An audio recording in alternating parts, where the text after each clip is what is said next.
The following is an introduction to the underlying mechanisms involved in autoimmune disease and the conventional routes of treatment and the ongoing experimental research.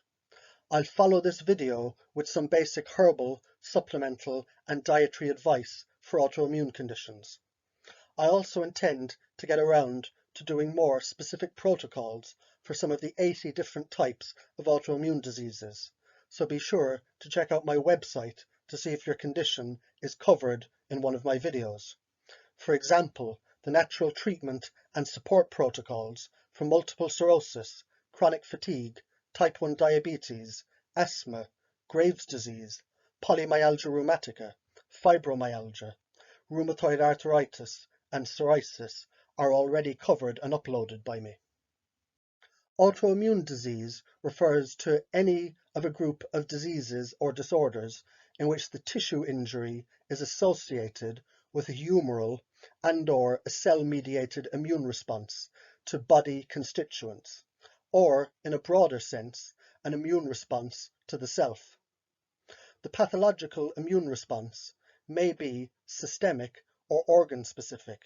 That is, for example, the immune response directed to the self may affect joints, skin, the myelin sheet, which protects the neurons, the kidney, the liver, the pancreas, the thyroid, the adrenals, and the ovaries. The list of autoimmune diseases is comprised of more than 80 disorders. A few autoimmune diseases, such as vitiligo, in which patches of the skin lose pigmentation, are merely annoying. Most others are debilitating, often progressing with time and eventually becoming fatal. Systemic lupus erythematosus, for example, is a chronic disease in which 10 to 15% of patients die within 10 years of diagnosis. In all but a few autoimmune diseases, the sex ratio skews towards women. For example, in systemic lupus erythematosus, the ratio of female to male patients is 9:1. In one particular case, Hashimoto's disease, in which the immune system attacks the thyroid gland, the ratio is 50:1. It's long been known that immune complex formation plays a role in the etiology and the progression of autoimmune disease. For example, inflammation in patients with arthritis has long been considered to involve phagocytosis by leukocytes of complexes of antigen, antibody, and complement immune complexes. However, only now it's been recognized that inflammation caused by immune complexes in the joints, like arthritis, the kidneys in glomerulonephritis, the blood vessels in vasculitis, is a major cause of morbidity in autoimmune disease.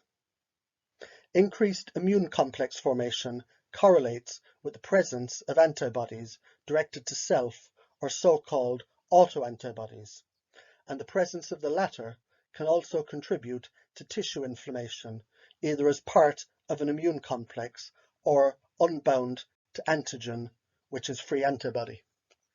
In some autoimmune diseases, the presence of free autoantibody contributes significantly to the disease pathology.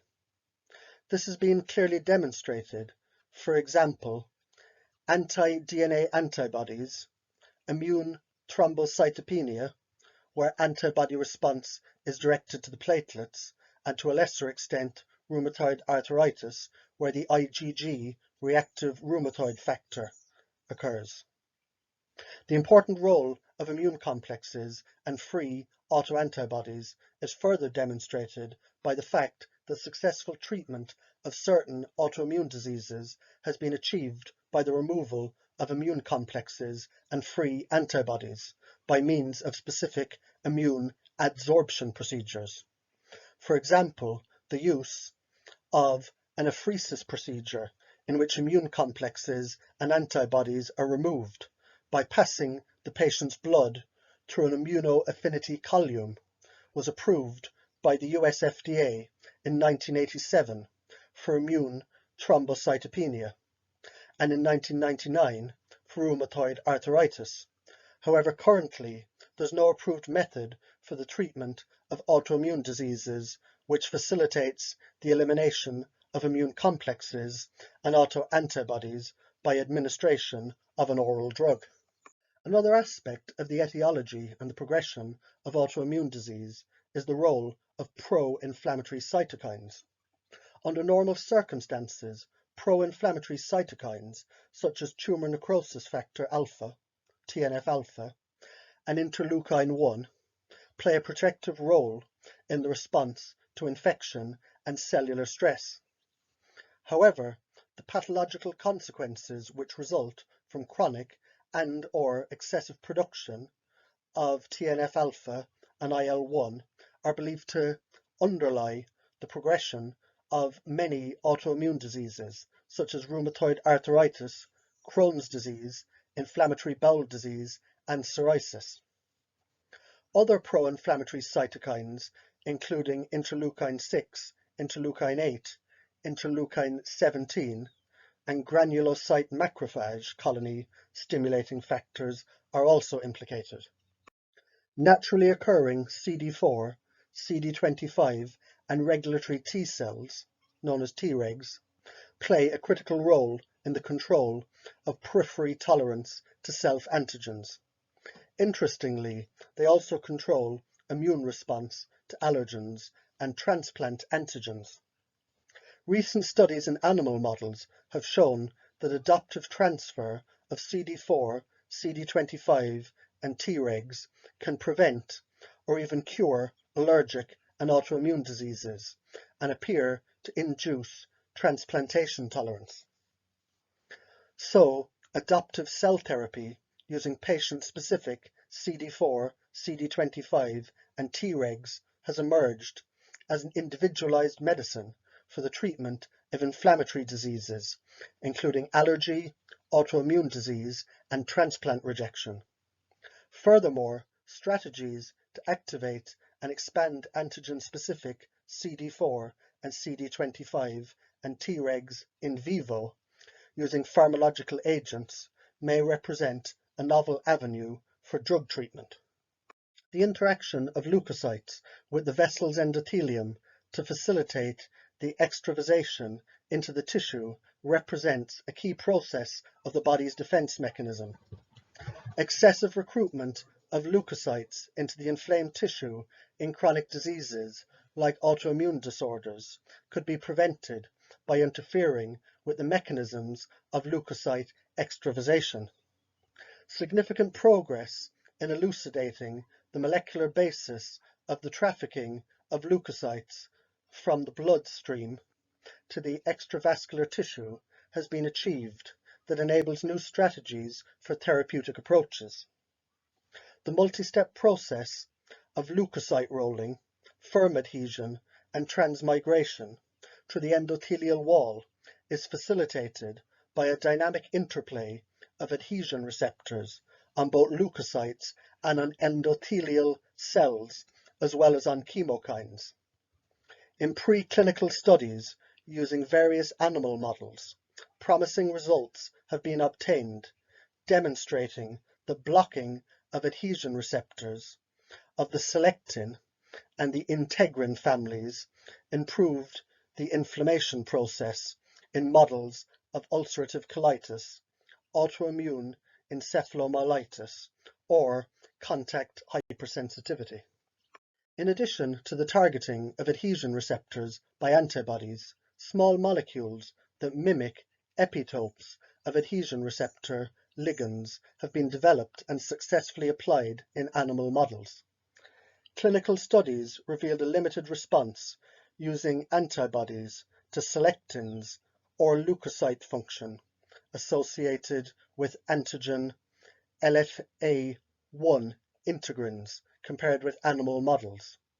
However, using humanized antibodies to the alpha-4 integrin subunit, significant efficacy has been demonstrated in autoimmune diseases like psoriasis, multiple sclerosis, and inflammatory bowel disease. Examples of autoimmune diseases of the eyes are idiopathic opticus neuritis, ophthalmia sympathetica, anterior uveitis, and other uveitis forms, retina degradation, and Moran's ulcer. Examples of autoimmune diseases of the skin are bulbous pemphigoids, chronic urticaria, dermatitis herpetiformis, to name only a few. Examples of hematological autoimmune diseases are autoimmune hemolytic anemia, autoimmune neutropenia, Evans syndrome, and pernicious anemia. Examples of gynecological autoimmune diseases are habitual abortion and infertility. Examples of autoimmune diseases of the heart are congenital heart block, idiopathic dilative cardiomyopathy, peripartum cardiomyopathy, post-cardiomyopathy syndrome, and post-infarct syndrome. Examples of autoimmune diseases of the ear, nose, and throat are chronic sensorineural hearing loss and morbus Meniere. Examples of autoimmune disease of the colon are autoimmune enteropathy, colitis ulcerosa, indeterminate colitis, Crohn's disease, and gluten-sensitive enteropathy. Examples of endocrinological autoimmune disorders are polyglandular syndrome type 1, autoimmune polyglandular syndrome type 2, diabetes mellitus type 1, Hashimoto's thyroiditis, insulin autoimmune syndrome, and many more. Examples of autoimmune diseases of the liver are autoimmune hepatitis, primary biliary cirrhosis, and primary sclerosing cholangitis. An autoimmune disease of the lungs is called Goodpasture's syndrome.